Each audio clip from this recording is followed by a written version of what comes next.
Pero cuando vino el cumplimiento del tiempo, Dios envió a su Hijo nacido de mujer y nacido bajo la ley, para que redimiese a los que estaban bajo la ley, a fin de que recibiésemos la adopción de hijos. Una de las características de Dios, ya hemos hablado en otras ocasiones, una de sus características es esa bondad que derrama sobre todo lo que hace. Esa intensidad que hay en su obra, en todas las cosas. Pudiéramos decir, hablando en lenguaje humano, le pone el corazón a todo lo que hace. Pero otra de las características de Dios es que hace todo en su tiempo. Es decir, Dios funciona mediante una agenda en el tiempo. Si bien Dios no está bajo el tiempo, cuando crea el tiempo y comienza la historia, Dios introduce su obra, su trabajo dentro de la historia, todo lo ordena en un tiempo. Y este pasaje específicamente dice, cuando vino el cumplimiento del tiempo, ¿no? Eclesiastés nos habla de este tema del tiempo. Este pasaje conocido dice, todo tiene su tiempo y todo lo que se quiere debajo del sol, debajo del cielo tiene su hora. Tiempo de nacer y tiempo de morir, tiempo de plantar y tiempo de arrancar lo plantado, tiempo de matar y tiempo de curar, tiempo de destruir y tiempo de edificar, tiempo de llorar y tiempo de reír, tiempo de endechar y tiempo de bailar, tiempo de esparcir piedras y tiempo de juntar piedras, tiempo de abrazar y tiempo de abstenerse de abrazar, tiempo de buscar y tiempo de perder, tiempo de guardar y tiempo de desechar, tiempo de romper y tiempo de coser, tiempo de callar y tiempo de hablar, tiempo de amar y tiempo de aborrecer, tiempo de guerra y tiempo de paz. La palabra tiempo en este sentido no es la sucesión de horas y días, sino los momentos en la vida. En el griego, el tiempo se refiere mediante diferentes palabras. A veces el tiempo es cronos, es sucesión, el tiempo, ¿no? Tantos años, tantos meses. Pero muchas veces se utiliza el término como la ocasión o la oportunidad. Entonces, Dios ha hecho la vida, la ha diseñado de una manera tal que hay ocasiones, oportunidades, momentos de hacer determinadas cosas. Entonces, tenemos por ejemplo un texto muy conocido, muy gustado en el Salmo 31, versículo 14, que dice, mas yo en ti confío, oh Jehová, digo, tú eres mi Dios, en tu mano están mis tiempos, líbrame de la mano de mis enemigos y de mis perseguidores. Relaciona la persecución, la crisis en la que está, con la oportunidad o el tiempo. ¿Por qué? Porque está bajo un tiempo de persecución, está bajo un tiempo de crisis. Pero dice, en tus manos están mis tiempos. En otras palabras, yo voy a vivir o yo voy a pasar toda esta prueba el tiempo que tú determinas, el momento que tú determinas, pero también está el tiempo en que tú salvas. Entonces es como decir, estuviera diciendo, estoy esperando ese tiempo de salvación, ese tiempo en que tú acudas, ese tiempo en que tú me libres. En tus manos están mis tiempos. Yo estoy por un proceso de crisis, por un proceso de prueba. Y estoy clamando, no veo salida por aquí, no veo salida por allá, no veo. Y de pronto hay un momento donde llega el tiempo de la salvación de Dios. Entonces, en tus manos están mis tiempos. Es decir, tú organizas mi vida de tal forma que ya tengo que pasar por ciertas etapas en mi vida, por ciertas situaciones y también ver tu salvación o ver tu salida. Y estaba Israel 400 años esperando y nada pasaba hasta que llegó el momento en que envía a Moisés y llega el tiempo de la salvación, el tiempo de la salida de Egipto, el tiempo de que la vida de esclavitud cambie a una vida de libertad. En tus manos están mis tiempos. Bueno, la vida está organizada de tal forma que transcurre a través también de los ciclos, los tiempos cíclicos, es decir, los tiempos que se repiten. De hecho, las fiestas de Israel y las fiestas en las tribus antiguas estaban relacionadas unas con otras. Es decir, distintas tribus estaban relacionadas en la época de la siembra, la época de la cosecha. Solían hacer fiestas cuando se sembraba, fiestas cuando venían las primicias, fiestas cuando se recogía la cosecha. Y esto era cíclico todos los años, ¿no? Entonces, porque había una época de sembrar. Se sabe que tú no puedes sembrar en cualquier época, tienes que sembrar en la época determinada y recoger en la época determinada. Si no lo logras hacer en el ciclo, pierdes la cosecha, no tienes comida. Entonces, Dios dice ahí en Jeremías 5:24, y no dijeron en su corazón, temamos ahora a Jehová Dios nuestro, que da lluvia temprana y tardía en su tiempo, y nos guarda los tiempos establecidos de la siega. Es decir, que Dios muestra su sabiduría en el hecho de que esa lluvia viene siempre en un tiempo oportuno para que se dé la cosecha. La comida y la vida depende de que se dé la cosecha. Entonces, sé que aquí esta gente no le dieron gracias a Dios porque envía, no reconocen a Dios que envía la lluvia en el tiempo para que tengamos la cosecha, la comida. En Daniel 2:21 también se afirma, Él muda o cambia los tiempos y las edades, quita reyes y pone reyes, da la sabiduría a los sabios y la ciencia a los entendidos. Dice la escritura que el anticristo intenta mudar los tiempos, ¿no?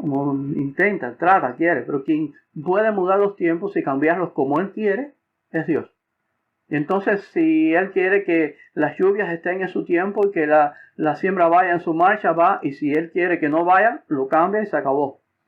Y así la historia, ¿no? Los grandes giros que da la historia. Cuando la reforma, por ejemplo, el mundo dio un giro enorme y naciones recibieron una capacidad del evangelio, de la gracia de Dios de una forma inmensa y el mundo cambió, ¿no? Dios es quien dispone esos tiempos. Jesús dice, bueno, ya en Hechos capítulo 1, versículo 7, cuando Jesús se está despidiendo, ellos le preguntan, ¿y cuándo es tu venida? ¿Cuándo es tu regreso? Y él dice, no os toca a vosotros saber los tiempos o las sazones, o decir, las épocas que el Padre puso en su sola potestad. Entonces él tiene sus tiempos de cuando viene Cristo al mundo, sus tiempos de cuándo derramar el Espíritu Santo, su tiempo de cuándo regresará. Cada cosa está ordenada en un tiempo que está medido preciso y es en ese momento, no va a ser antes ni después. ¿Cuándo viene Cristo? Bueno, cuando el último se salve, cuando termine su plan. ¿Cuándo? ¿En qué momento? El Padre lo tiene sellado. Lo sabremos cuándo, después que pase. Entonces, es interesante que la mayoría de las profecías bíblicas realmente sabemos que se cumplió o sabemos que se va a cumplir, se cumple después que se cumple. Generalmente es muy pocas veces saberlo antes. En Hechos capítulo 17, versículo 26 dice, y de una sangre ha hecho todo el linaje de los hombres para que habiten sobre toda la faz de la tierra y les ha prefijado el orden de los tiempos. Les ha prefijado el orden de los tiempos. Es decir, dice, y los límites de su habitación. Entonces, hay dos cosas que Dios prefija. Prefija quiere decir que lo ha fijado, lo ha determinado desde antes. Que nosotros entráramos a este mundo, desde antes que nacieran.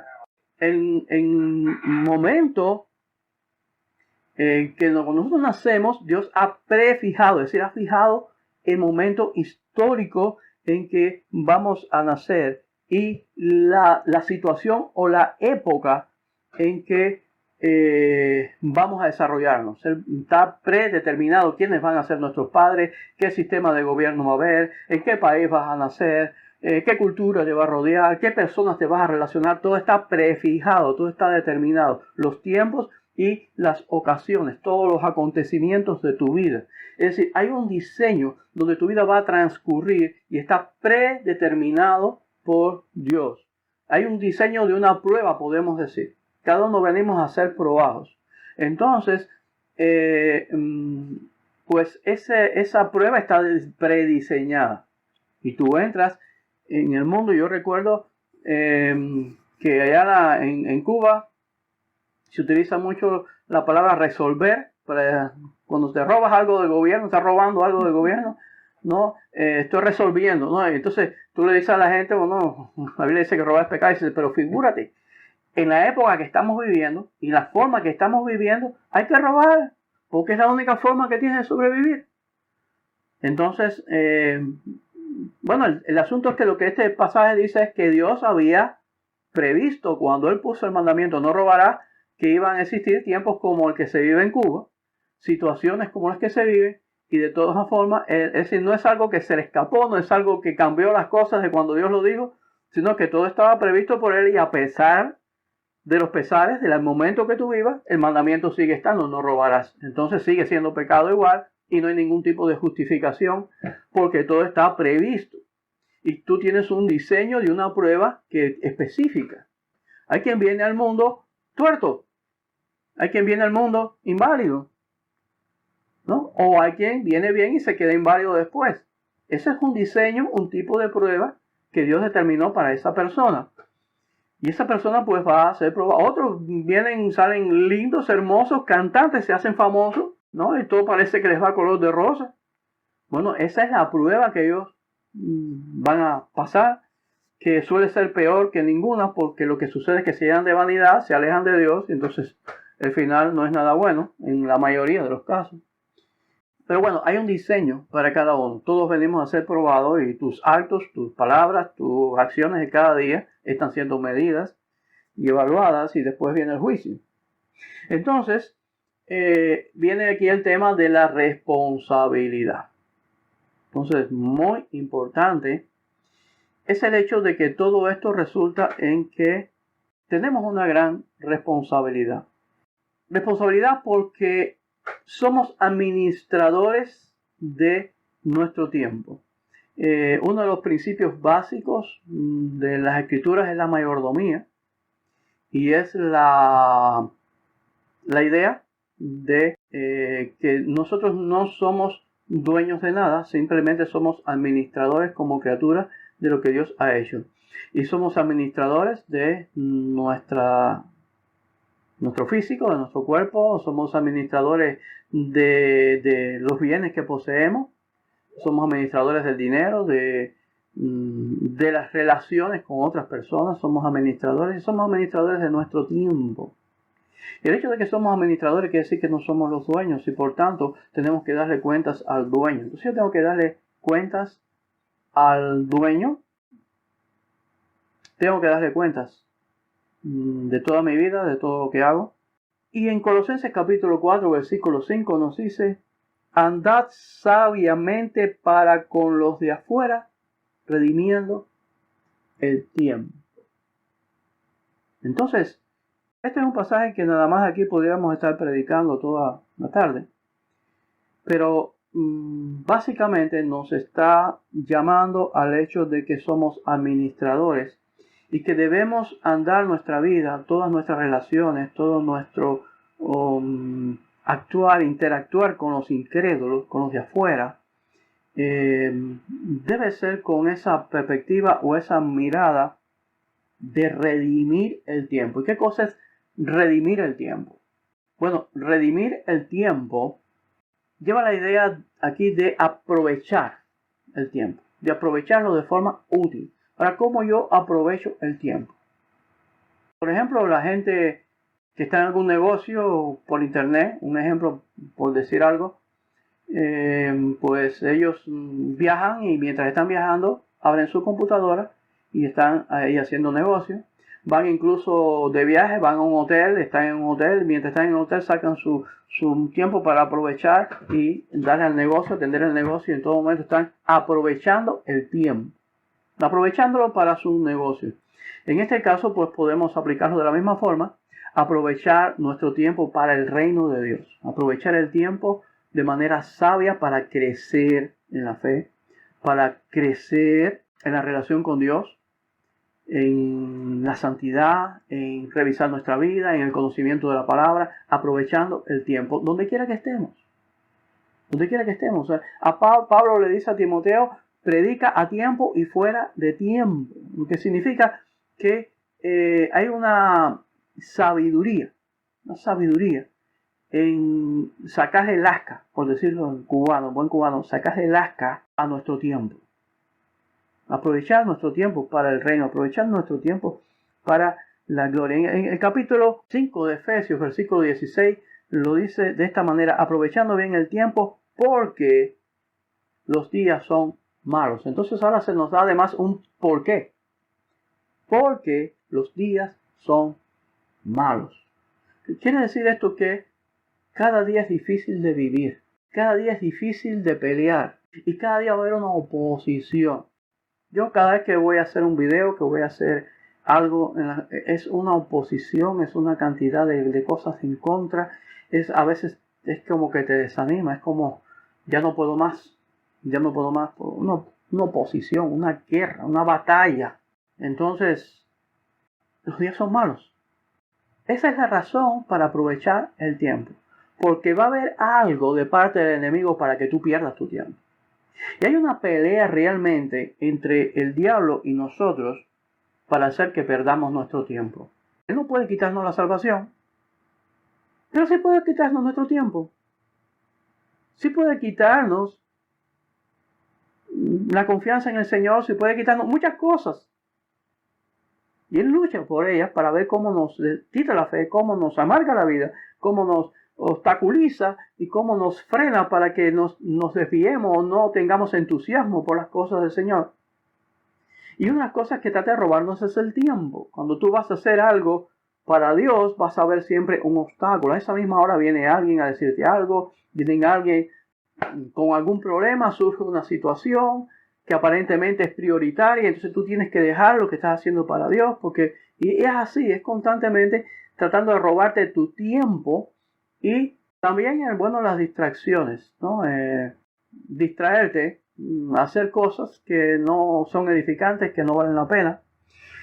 Para mí hay un pasaje que desde que era muy joven, tocó mi vida y es como que eso siempre ha estado presente, y que es un pasaje que yo realmente ni logro penetrar así como yo quisiera, porque es un pasaje estremecedor.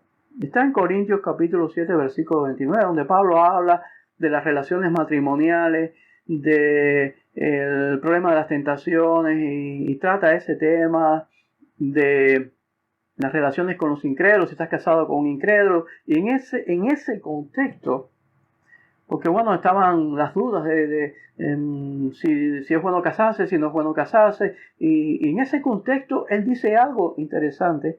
Dice, pero esto digo, hermanos, que el tiempo es corto. Allá habíamos visto que una razón de aprovechar el tiempo es que los días son malos. Es decir, va a haber una perturbación para que no aprovechemos, para que no leamos, para que no crezcamos. Pero aquí hay otra razón, el tiempo es corto. Si vivimos 90 años, ya con 90 años nos pasamos de la medida, porque dice que la medida son 80. Si vivimos 100, realmente, si le sumas a esos años las horas que tú pasas durmiendo, las horas que pasas comiendo, las horas que pasas en interrupciones, las horas que pasas enfermo, las que pasas cansado, cuando vienes a ver a esos 100 años hay que restarle un montón de años. Las horas que pasas trabajando, por ejemplo, que estás en ciertos trabajos o tareas en la que estás en otra cosa. Entonces, realmente, el tiempo para salir a predicar, el tiempo para servir, cuando tú vienes a ver, aun si los 90 años los usaras completamente. Otra cosa, de esos 90 años hay un gran periodo de tiempo que es la infancia, y luego otro gran periodo de tiempo que es la vejez, donde muchas veces hasta ya pierdes la chola. Entonces, tiempo improductivo. Entonces, el tiempo es corto. el tiempo que pasamos por esta vida. Por tanto, somos responsables de ser muy juiciosos con nuestro tiempo como administradores, porque nos van a pedir cuenta. Yo siempre tengo que estar midiendo mi tiempo. Y eso no quiere decir que no tenga derecho a descansar, que no tenga derecho a un tiempo de placer, a pasear y demás, pero todo el tiempo, pase lo que pase, yo tengo que estar midiendo. Porque no nos está permitido perder el tiempo. Dice este pasaje, y voy a verlo, dice, el tiempo es corto, resta pues que los que tienen esposa sean como si no la tuviesen. Estaba debatiendo el tema de si casarse, si no casarse, si quedarse solo. Bueno, los que tienen esposa sean como si no la tuviesen. Y los que lloran, aquellos que están sufriendo por una situación, tienen un marido incrédulo, una esposa incrédula, hijos perdidos, y sean como si no lloras. Y los que se alegran, aquellos que le va bien todo, como si no se alegrasen. Y los que compran, eso porque tienen buena economía, como si no poseyesen. Una de las cosas que más impacta nuestra vida es cuando compras algo que te gusta. Y es como un poco lo pones en el trono por un tiempo, ¿no? Y cuando tú le llevas a la muñeca a la niña y tú ves que ella, la muñeca y su carretilla para allá y para acá, aquello que tú le llevaste, después ya eso queda a un lado y entonces es otra cosa. Nosotros somos así también, adquirimos algo que nos motiva. Dice, bueno, los que compran como si no comprasen, como si no tuvieras nada, como si no poseyesen. Los que se alegran como si no se alegrasen. Los que disfrutan de este mundo como si no lo disfrutasen. Porque la apariencia de este mundo se pasa. Estás en el hotel, estás disfrutando, al otro día estás otra vez fuera del hotel, se pasó el disfrute, se pasó el tiempo. Y el tiempo se te va, se te fue. Entonces se nos llama a ser muy objetivos con nuestro tiempo, redimiéndolo, porque tú vives la vida una sola vez. El tiempo que perdiste nunca más lo puedes recuperar. Tú puedes después afanarte en aprovechar el tiempo y correr con un tiempo y decir voy a disponerme, pero el que perdiste ya lo perdiste. No pasas por la vida dos veces. La prueba que viene a tu vida no viene dos veces, viene una sola. Y la oportunidad. Y aquí estamos entonces, tiempo de sembrar, tiempo de plantar, tiempo de recoger, ¿no? Tiempo de esparcir piedras, tiempo de recoger, de juntar piedras. La oportunidad, el tiempo en que algo viene a tu vida. Tú estabas orando hacía mucho tiempo por que querías venir a vivir para acá. No era años, no era el tiempo. Pero vino el tiempo. Entonces, si no hubieras estado preparada, si no hubieras estado enfocada, si no hubieras visto que era el tiempo de Dios. Porque una cosa, tú pudieras haber venido para acá, no sé cómo vienen los incrédulos, de mil formas. Pero ese no era el objetivo era que fuera Dios quien te lo diera. Claro. Este es el tiempo de estar.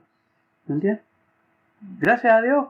Incluso nos ha puesto, mira, aquí hay lugares donde esto está en candela, la gente tirándose para la calle, la gente sin trabajo. Mire, y a nosotros nos ha dado paz, tranquilidad, nos ha puesto en un lugar quieto. Aquí hay lugares donde tú puedes ir por la calle y te pueden caer arriba por ser blanco, caerte a palo y abollarte. En otros países están acabando con los pastores, persecución con los pastores, ¿para qué? Eso es tremendo.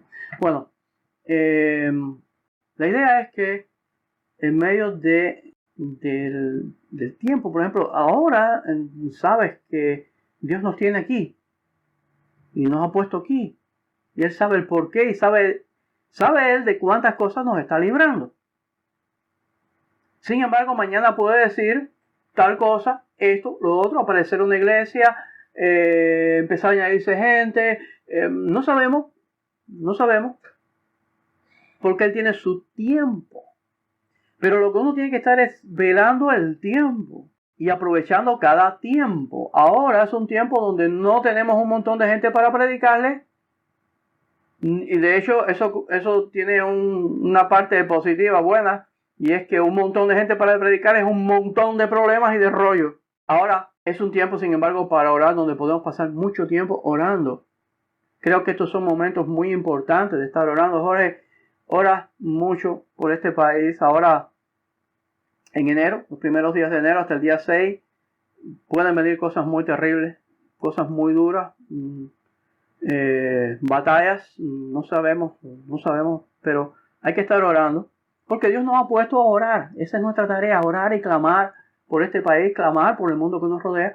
Entonces quizás Dios no quiera ahora que estemos ocupados predicando montones de gente, sino que estemos clamando y orando ante momentos difíciles de la historia.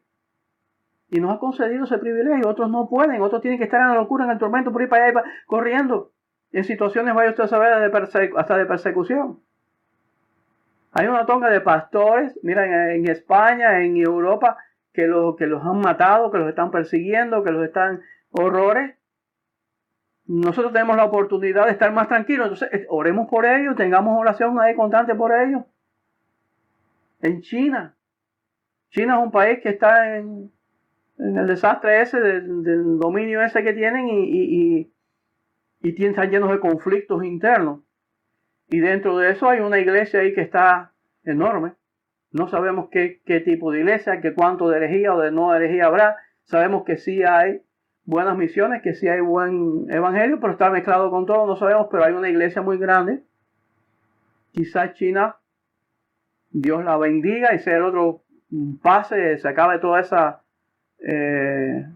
dictadura que hay ahí y pase a ser una nación bendecida, no sabemos.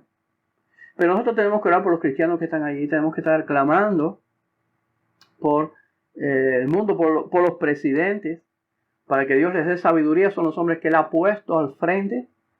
Entonces debemos estar orando, clamando, para que Dios les dé sabiduría en las decisiones, para que vivamos, dice la palabra, para que vivamos quietamente. Debemos orar para que se salven, para que conozcan al Señor, para que vivamos quietamente. Entonces eso es una responsabilidad que tenemos sobre nosotros, de aprovechar el tiempo, clamando con carga, para que vivamos reposadas, quietamente.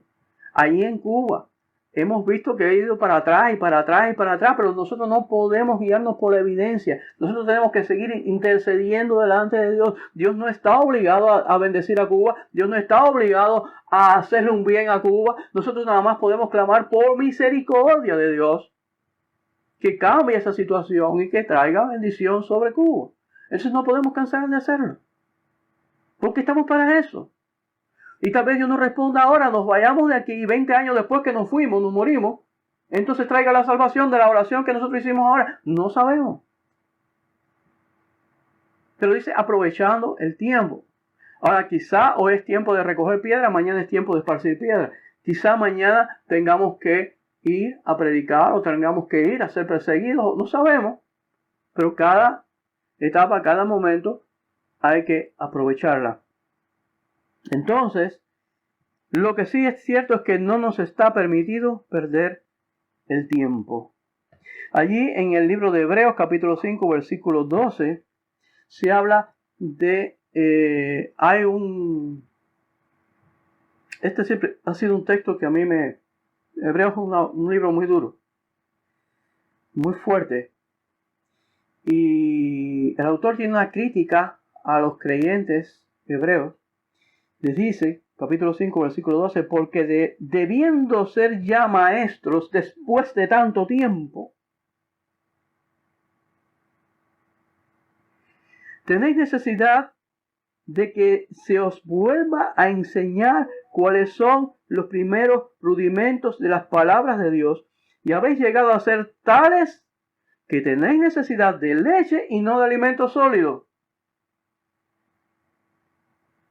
Yo recuerdo personas de estar 20 años conmigo, ahí, 20 años, y a los 20 años estar preguntándote el ABC del Evangelio. Las cosas más sencillas. Y esta es la situación de los creyentes. Ellos deberían haber estado ya de misioneros, llevando la palabra, enseñando a otros, aconsejando, y en lugar de eso no sabían ni papa, estaban en blanco. Habían recibido la doctrina, pero la habían recibido en vano. habían recibido palabra, pero lo habían recibido en vano.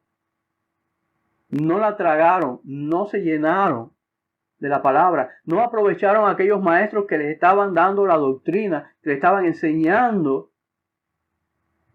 Y esto lo que indica es que estaban no dándole importancia a la palabra de Dios, no dándole importancia a lo que sus maestros les estaban transmitiendo. Y esto tiene una connotación muy grave, porque no es simplemente que no habían crecido, sino que esto pudiera ser una indicación de que no tuvieran verdadera salvación.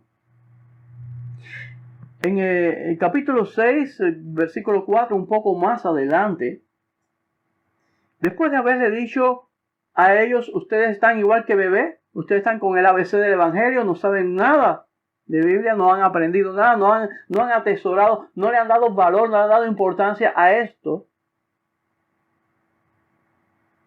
En ese contexto viene uno de los pasajes más discutidos entre arminianos y calvinistas, que si la salvación se pierde o no se pierde, porque ahí está ese texto que dice, porque es imposible que los que una vez fueron iluminados y gustaron del don celestial y fueron hechos partícipes del Espíritu Santo y asimismo gustaron de la buena palabra de Dios y los poderes del siglo venidero y recayeron, sean otra vez renovados para arrepentimiento, crucificando de nuevo para sí mismos al Hijo de Dios y exponiéndole a vituperio. Porque la tierra que bebe la lluvia, que muchas veces cae sobre ella y produce hierba provechosa a aquellos por los cuales es labrada, recibe bendición de Dios. Pero la que produce espinos y abrojos es reprobada, está próxima a ser maldecida y su fin es el ser quemada. Ahora empiezan con la discusión de que si la salvación se pierde, que si no se pierde, pero sencillamente lo que tenemos que ver en este texto es la gran responsabilidad que tenemos de tomar en serio el Evangelio y de aplicarlo a nuestra vida. Porque lo que está diciendo aquí es que muchos escucharon la palabra, igual que estaban aquellos creyentes hebreos. Después él le da palabras de aliento y dice, no, ustedes no están en esa condición, ustedes son los de verdad, ustedes les anima. Pero lo que él les está confrontando aquí es con el hecho, recuerden que muchos, y yo creo que este pasaje lo que está mencionando, lo que está hablando es aquellos que estaban en el desierto. Ese es mi punto de vista. El Israel del desierto que no aprovechó la palabra, vieron los milagros, vieron las señales, caminaron bajo la nube y no. Entonces hay muchas personas que pueden recibir mucho de parte de Dios, recibir la palabra, estar en una buena iglesia con buena doctrina y sin embargo tomarlo como un juego. A ver, a mi mente una persona que hemos estado hablando con él, nosotros le amamos porque es una persona tan noble, tan así, pero siempre vimos que tomó el Evangelio como un juego. Y teniendo la oportunidad de recibir buena palabra, de ser edificado, hoy por hoy, después de tantos años, su vida está llena de divorcios, llena de problemas, de hijos regados, toda una cadena de situaciones. Y en blanco, sin conocimiento de Dios. Porque no valoró la oportunidad, lo que Dios le dio. Y así montones, podemos ver montones en nuestra historia, conocemos. Y entonces, aquí lo que habla este pasaje realmente es de que una persona puede recibir muchas bendiciones de parte de Dios. Incluso ser iluminado, incluso vivir hasta milagros. Hay personas que reciben milagros de parte de Dios, que los ven y testifican, porque lo hemos visto. Dios hizo esto en mi vida, Dios me libró, lo dicen, lo ven, lo saben, Dios les muestra. Y sin embargo, que no está viendo nada, que se puede llamar por WhatsApp. Dile que sí, que llame a Marisa. Que llame a Marisa. Mi teléfono está aquí. Y él explica que esto es realmente lo que significa el pasaje. Está muy claro en las cosas que sigue diciendo en el versículo 17, porque dice, porque la tierra que bebe la lluvia, que muchas veces cae sobre ella y produce hierba provechosa a aquellos por los cuales es labrada, recibe bendición de Dios. Entonces, ¿qué es lo que está diciendo? Que la persona que recibe, entonces, no es que si los salvos pierden la salvación, que si no la pierden, no, eso no es lo que importa aquí. Lo que importa es, revisa tu vida si te está produciendo frutos dignos de arrepentimiento. Si la palabra de Dios pesa para tu vida, si tú la obedeces, si te interesa, si te dedicas tiempo, si es lo primero en tu vida, si es una emoción en tu vida, el Evangelio. Las cosas del reino. También estaba oyendo el mensaje ese sobre la gloria, cuando Moisés le pide a Dios, quiero ver tu gloria, muéstrame tu gloria, ¿no? Y la importancia que tuvo ese paso de encontrarse, de ver la gloria de Dios para después poder ser un buen líder. Entonces, él anhelaba la gloria, él anhelaba. Incluso hay una parte donde él dice, si tú no vas con nosotros, no me saques de aquí, porque yo no quiero caminar, yo no quiero ser líder en nada, yo no quiero conducir a Israel en ninguna parte si tú no vas conmigo. Entonces, anhelar esa dependencia, anhelar ese encuentro, aplicarlo, tomarlo, aprovechar mi tiempo creciendo en la fe, mi tiempo creciendo en los valores cristianos, en el conocimiento de Dios. Esa es la tierra provechosa, esa es la tierra que cae lluvia sobre ella. La lluvia aquí es la palabra de Dios, la bendición, la gracia de Dios. Tenemos el caso de Balaam, que este hombre podía hablar con Dios, hablaba con Dios, recibía palabra directa de Dios y no la aprovechó. Incluso dio una de las profecías más importantes sobre Israel, tan dadas por el Espíritu Santo, se las dio a ese hombre y no la aprovechó. Entonces hay una tierra sobre la cual cae la lluvia y cae, pero lo que da son espinos, no nada bueno. ¿De qué habla eso? Del carácter de esa tierra. Entonces esa tierra que produce espinos es porque tierra mala. Recibe bendición igual, recibe gracia de Dios. Cristo dijo que Dios hacía salir su sol sobre malos y buenos. El sol sale igual sobre todos, Dios bendice la cosecha de unos y de otros, pero unos lo agradecen y otros no. Unos reconocen a Dios y otros lo aborrecen a pesar de que reciben la misma bendición.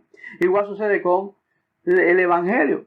La palabra de Dios llega a la vida de las personas y lo hemos visto montones de personas que han salido de campamentos llorando, que han estado en tiempos de compartir de matrimonios y llorando y de la alegría, del gozo, de la experiencia, han recibido esa bendición y después se apartan, se alejan, no les importa nada.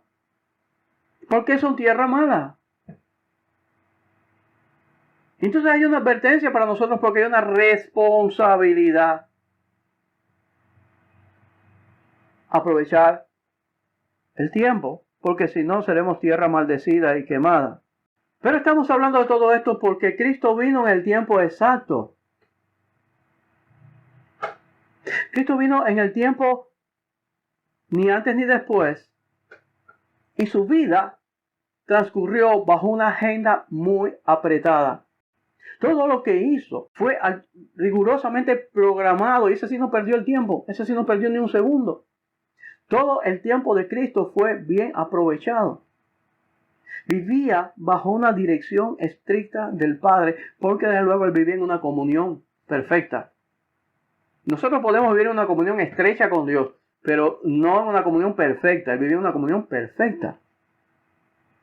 Y él vino, realizó su plan, transcurrió lo que tenía que transcurrir, todo como tenía que ser, cumplió todas las profecías.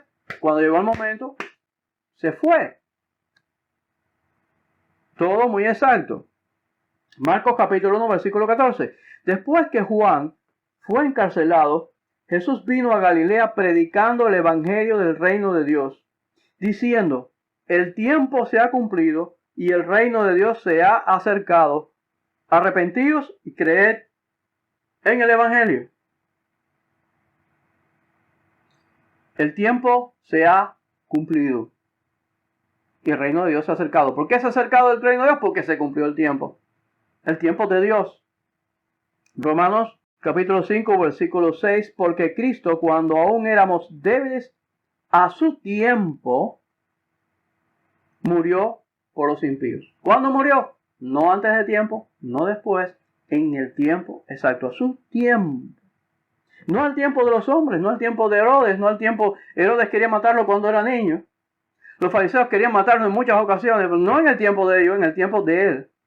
Juan capítulo 4, versículo 1 al 4. Cuando pues el Señor entendió que los fariseos habían oído decir, Jesús hace y bautiza más discípulos que Juan, aunque Jesús no bautizaba sino sus discípulos, salió de Judea y se fue otra vez a Galilea, y le era necesario pasar por Samaria. Aquí hay una situación. Viene un chismorreo, le dicen a los fariseos, mira, ese Jesús que anda por ahí está más famoso que Juan ya. Es decir, Juan es un problema, Juan es un peligro, porque Juan está reuniendo mucha gente, puede haber una revuelta. Pero ese Jesús está peor todavía. Entonces,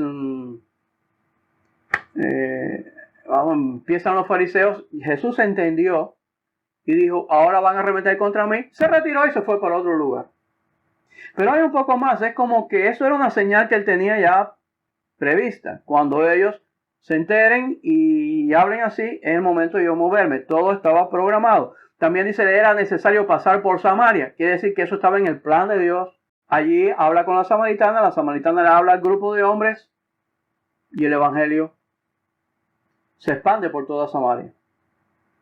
El plan estaba rigurosamente establecido. Jesús tenía que cumplir esa agenda punto por punto en su tiempo. En Juan capítulo 7, versículos 1 al 9, dice, después de estas cosas, andaba Jesús en Galilea, pues no quería andar en Judea porque los judíos procuraban matarle. Estaba cerca de la fiesta de los judíos, la de los tabernáculos, y le dijeron sus hermanos, sal de aquí y vete a Judea, para que también tus discípulos vean las obras que haces. Porque ninguno que procura darse a conocer hace algo en secreto. Si estas cosas haces, manifiéstate al mundo. Porque ni aún sus hermanos creían en él. Entonces Jesús les dijo, mi tiempo aún no ha llegado, mas vuestro tiempo siempre está presto. No puede el mundo aborreceros a vosotros, mas a mí me aborrece, porque yo testifico de él que sus obras son malas. Subid vosotros a la fiesta. Yo no subo todavía a esa fiesta porque mi tiempo aún no se ha cumplido. Y habiéndoles dicho esto, se quedó en Galilea. Después dice el texto que después subió, pero subió en secreto.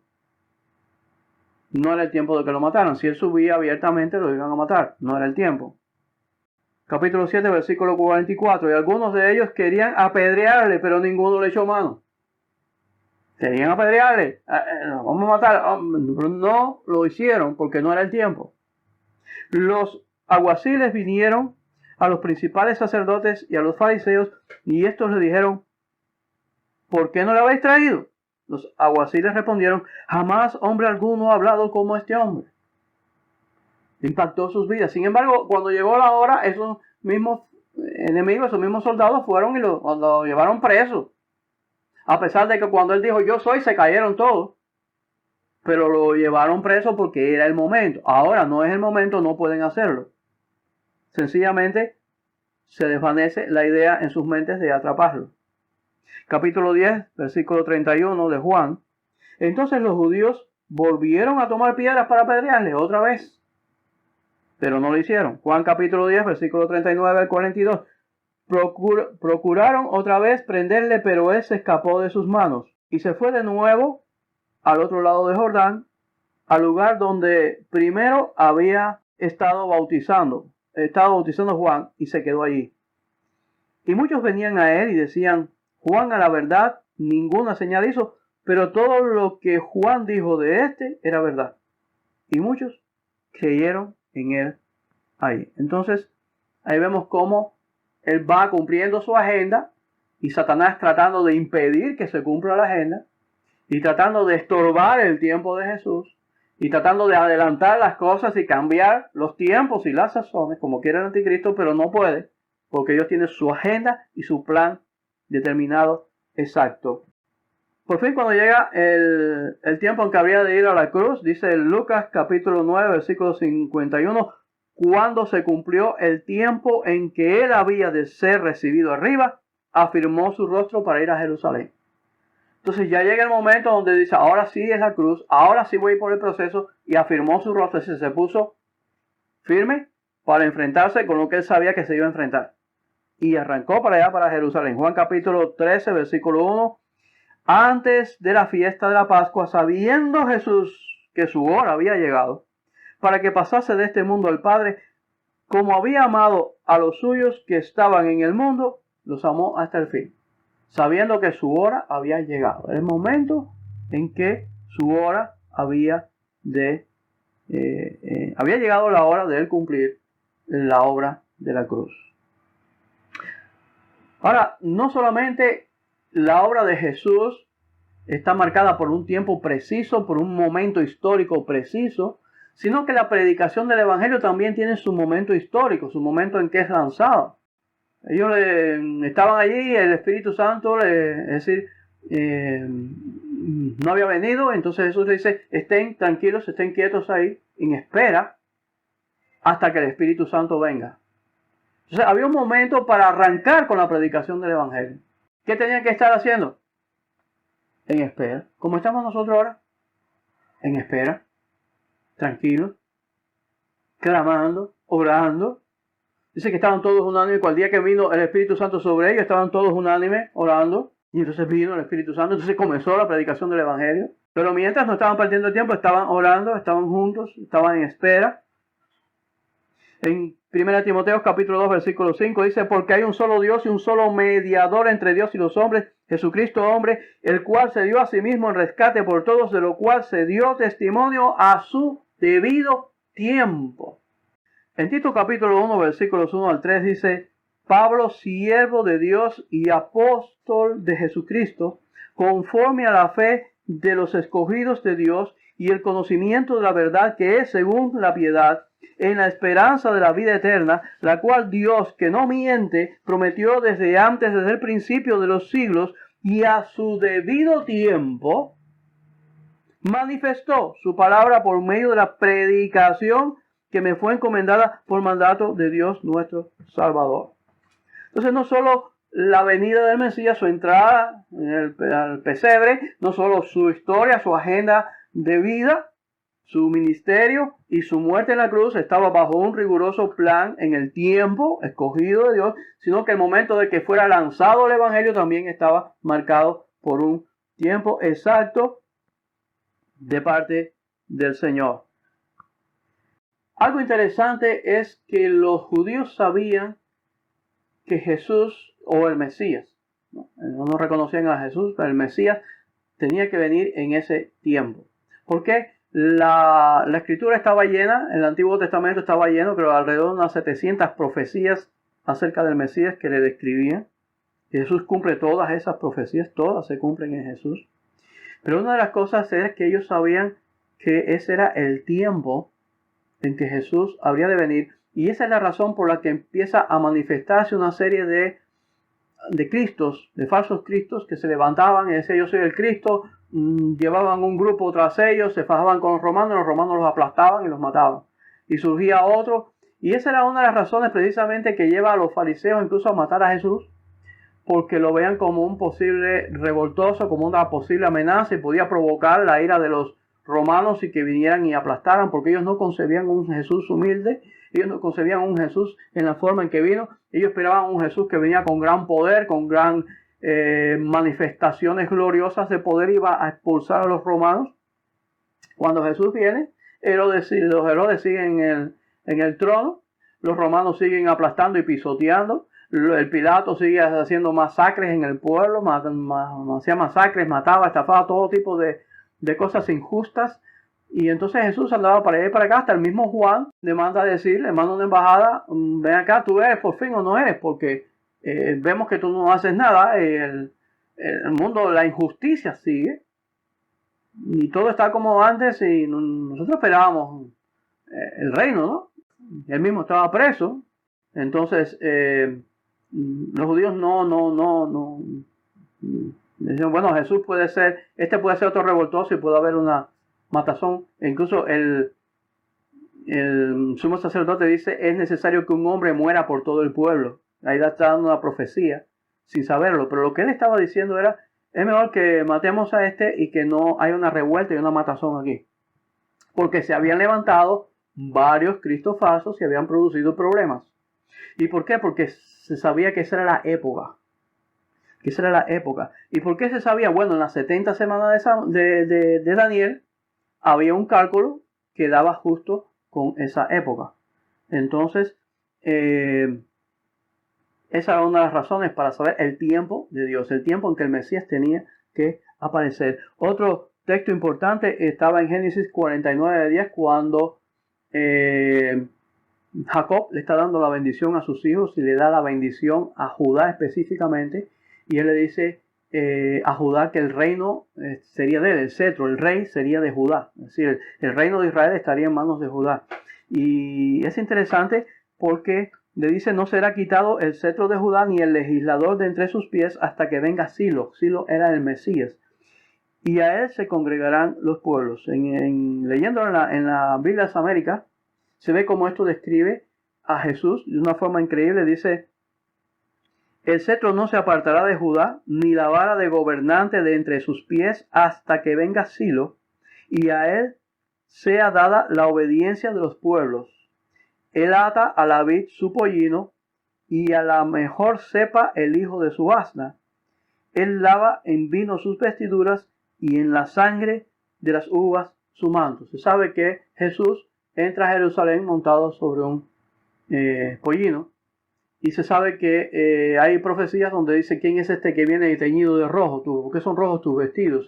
Como manchados, salpicados de la uva, como cuando se pisaba el lagar, y entonces la uva te salpicaba y se embarraba, porque es la sangre de sus enemigos. Él ha venido como vencedor a destruir a sus enemigos, y entonces hay este simbolismo que nos describe a Jesús. Pero a la vez está ese Jesús humilde, ese Jesús que entra en un animal de carga, como dice el texto, ¿no? Ahora, este mismo texto dice que el cetro no se apartará de Judá, ni la vara de gobernante de entre sus pies, hasta que venga Silo. Y lo que se interpreta, lo que los mismos rabinos interpretaban, era que en el momento en que el Mesías vendría, habría un rey que no era de Judá. Es decir, todos los reyes van a ser de Judá. En Judá siempre va a haber un rey judío, no un rey extranjero. Y nunca lo hubo. Pero en el momento en que Jesús viene a la tierra está Herodes. Y Herodes no era de Judá, no era judío, era idumeo. Entonces el hecho de que había un rey gobernando, rey, porque en otros momentos estaban bajo dominio de los imperios, de generales y demás, pero rey como tal no había. Por primera vez hay un rey que no es judío. Y eso les dijo a ellos: es el momento del Mesías. En este tiempo tiene que venir el Mesías, y lo estaban esperando. Y cuando Juan el Bautista se comienza a predicar, pues hasta los mismos fariseos iban, y la inquietud, porque es que estaba eso en el ambiente. Todo el mundo estaba esperando que era el momento del Mesías. Entonces, después, aún en el Talmud, aparece un debate donde ellos concluyen, dice: bueno, ese era el momento en que tenía que venir el Mesías, y por alguna razón que no sabemos, no vino. Lo que sucede es que sí vino, pero ellos no lo reconocieron.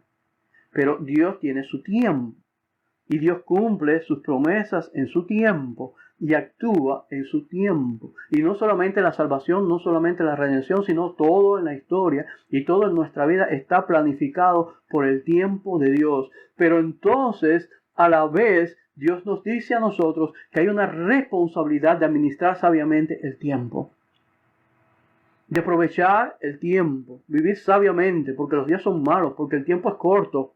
Entonces hay una responsabilidad como creyentes de crecer en la gracia, de crecer en la fe, de crecer en el conocimiento de Dios, aprovechando nuestro tiempo. Y que hay una oposición, y el diablo va a tratar de que perdamos nuestro tiempo y se nos vaya nuestro tiempo. Y cuando vengamos a ver, hemos pasado por la vida sin aprovechar, sin crecer, sin madurar, y con un peligro muy grande, porque puede significar que no seamos salvos.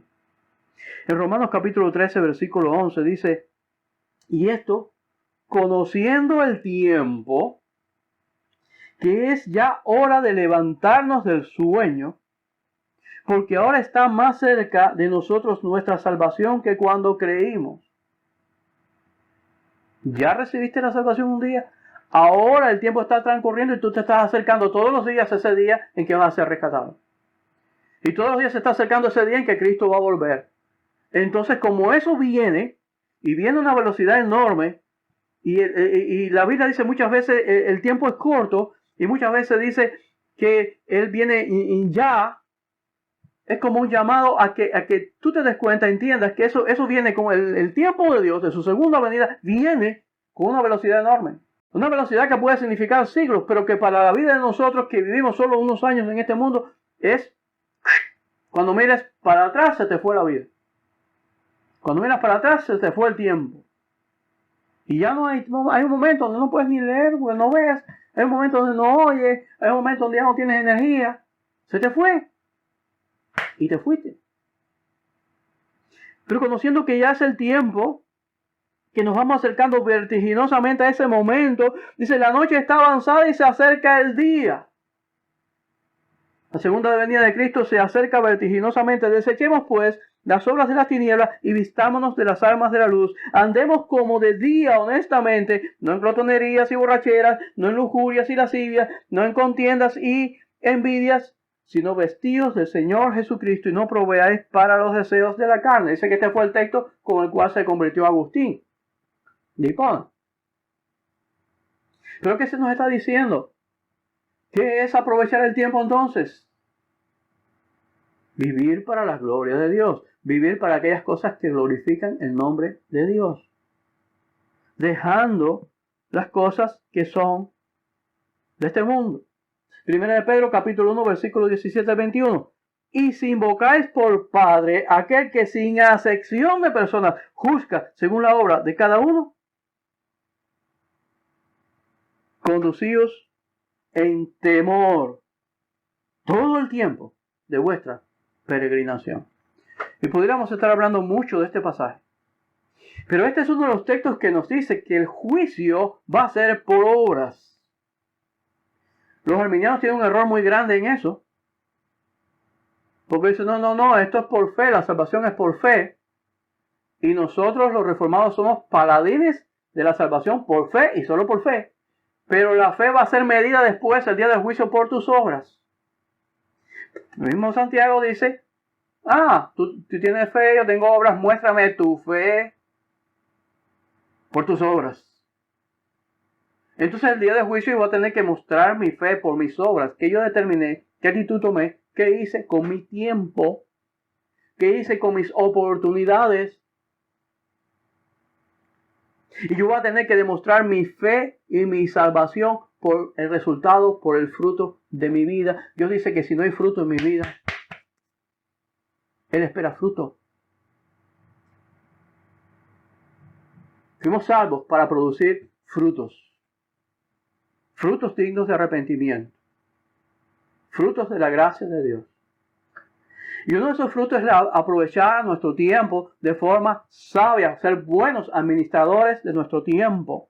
Y él dice aquí que sin acepción de personas juzga según la obra de cada uno. Él no va, porque tú eres el hijo de fulano, porque tú eres el pastor mengano que predicó no sé cuánto. Sin acepción de personas, él te va a pasar por la misma medida que es su ley.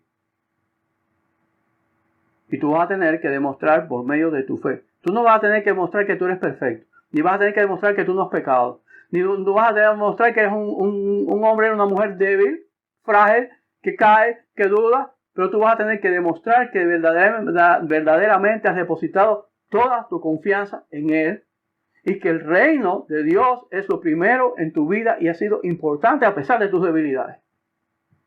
Conducíos en temor. Esta palabra de Pedro para mí es una cosa muy fuerte. Porque dice que te conduzcas en temor. ¿Qué cosa es eso? Uno de los graves problemas que tenemos nosotros los seres humanos es la falta de temor a Dios. Los demonios creen y tiemblan, pero los seres humanos creemos y no temblamos. Los demonios tiemblan porque los demonios sí saben.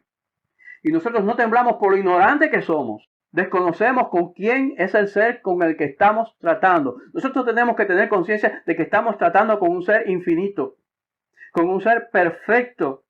Y con un ser que nos va a juzgar y que toda nuestra vida, cada palabra, cada acto va a pasar por ahí. Y yo voy a tener que enfrentarme con eso. Que yo tengo la salvación segura, que tengo la gracia en Cristo, sí. Pero tú vas a pasar por un juicio. Y vas a tener que probar tu confianza en Cristo. Y por eso cada día debes vivir con temor, porque mucha gente que se creen salvos van a terminar en el infierno. Porque mucha gente que se creen que porque han predicado mucho y que porque son pastores y que porque son no sé qué, porque tienen en la asamblea no sé cuántos cargos, van a pasar un susto. Porque Dios no le va a preguntar cuántos cargos tenías, se le va a preguntar cuál es tu confianza, cómo tú me demuestras tu confianza en mí. Cómo tú demuestras que ante cada situación en la vida tú elegiste por mí y no por las tentaciones del mundo.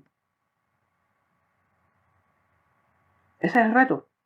Y eso significa temor. Porque si bien la salvación es gratis, si bien la salvación consiste en la confianza en Cristo, también significa que esa es un requisito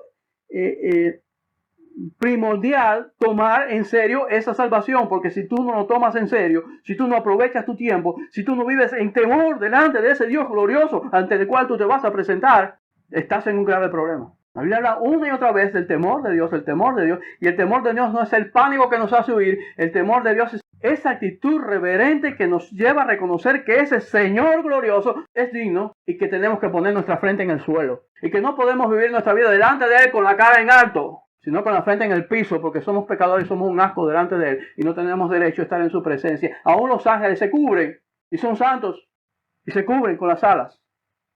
¿Cuánto más nosotros?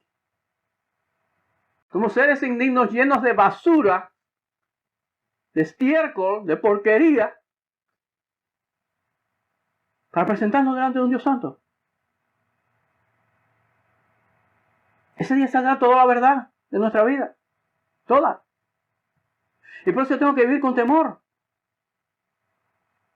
Con una responsabilidad muy grande de todas mis decisiones. Muchas cosas que creo que están bien, o quizás no lo están, y otras que creo que están mal, no lo están. Y tengo que estar midiendo mi vida. Ahora, yo no voy a ser medido por ser perfecto, pero voy a ser medido por mi confianza en Él. Por mi verdadero descanso en Él. Y por el fruto que eso da en mi vida. Dice aquí, sabiendo que fuisteis rescatados de vuestra vana manera de vivir, la cual recibisteis de vuestros padres, no con cosas corruptibles como oro o plata, sino con la sangre preciosa de Cristo, como de un cordero sin mancha y sin contaminación, ya destinado desde antes de la fundación del mundo, pero manifestado en los postreros tiempos por amor de vosotros, y mediante el cual creéis en Dios, quien le resucitó de los muertos, y le ha dado gloria, para que vuestra fe y esperanza sean en Dios. El problema es que yo fui rescatado por la sangre de Cristo. Entonces yo tengo que estar tranquilo, que tanto problema. Yo soy perdonado por la sangre de Cristo, yo soy salvado por la sangre de Cristo. No, eso es lo que agrava la situación. Porque tú fuiste salvado por algo precioso. Por un tesoro que no hay plata ni oro que se parezca. La sangre de Cristo es algo enormemente valioso. Tú fuiste salvado por esa sangre, lo que significa que esa salvación que se te ha dado es algo muy caro. Porque para ti es gratis, para mí es gratis, pero para Él no lo es. Y por tanto, es digno que yo viva mi vida en temor y temblor, agradándole, viviendo para Él y demostrando mi fe, aprovechando mi tiempo y aprovechando mi vida. Creciendo en la fe y teniendo como valeroso, como muy importante, esa gloria que Dios manifestó en esa sangre por la cual yo soy salvo.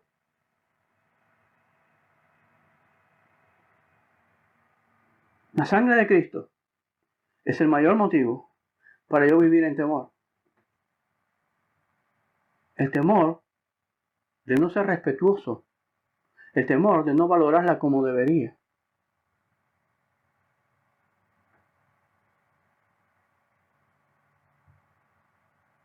Porque fuimos comprados por precio. Un precio muy caro. ¿Cuánto valoro esa sangre? ¿Cuánto valoro lo que Él hizo? Una forma de decirlo, alguien escribió hace un tiempo, doy gracias a Dios por lo bueno que ha sido conmigo, por sus bendiciones. Y yo tuve que escribirle después en privado, le dije, pero la gratitud se expresa con la respuesta, porque no dijo eso, pero no ha venido a la iglesia. Y la gratitud se expresa con mi actitud, con la respuesta.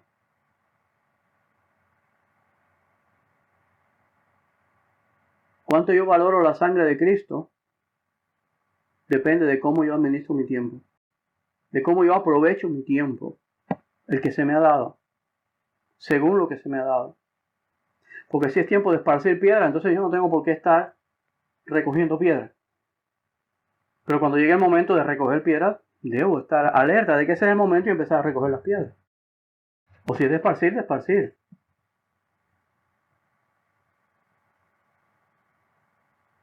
Que el Señor nos ayude. Y quiero terminar con el Salmo 90, versículo 12, donde hay una petición que debe estar siempre en nuestros labios y en nuestro corazón. Enséñanos de tal modo a contar nuestros días que traigamos al corazón sabiduría. Enséñanos de tal modo a contar nuestros días que traigamos al corazón sabiduría.